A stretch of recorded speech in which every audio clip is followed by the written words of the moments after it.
Nitrobenzene உங்களுக்கு தெரியும். அப்போ என்னது பென்சின்ல என்ன தங்க இருக்கும் NO2 இருந்தால் அதான் வந்து என்னன்னா நைட்ரோபென்சின்.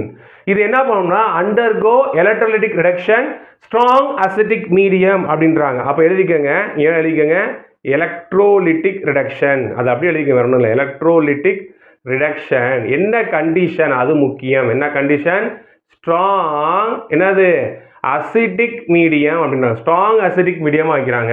நம்ம படிச்சிருப்போம் ப்ராப்பர்ட்டிஸ் ஆஃப் நைட்ரோபென்சின்ல இந்த எலக்ட்ரோலிக் ரிடக்ஷன் வந்து பார்த்தீங்கன்னா ஸ்ட்ராங் அசிட்டிக் நடந்தால் என்ன கிடைக்கும் வீக் அசிட்டிக் நடந்தால் என்ன கிடைக்கும் வீக் அசிட்டிக்காக இருந்துச்சுன்னா உங்களுக்கு என்ன கிடைக்கும்னா அனிலின் கிடைக்கும்.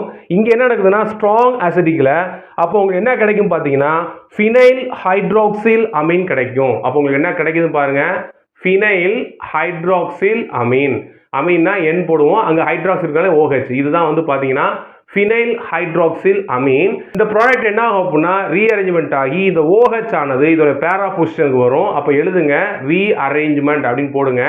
ரீஅரேஞ்ச்மெண்ட் ஆகி உங்களுக்கு என்ன கிடைக்கும் அப்படின்னு நல்லா கவனித்தாங்களா இங்கே NH2 இருக்கும் இங்கே OH இருக்கும்.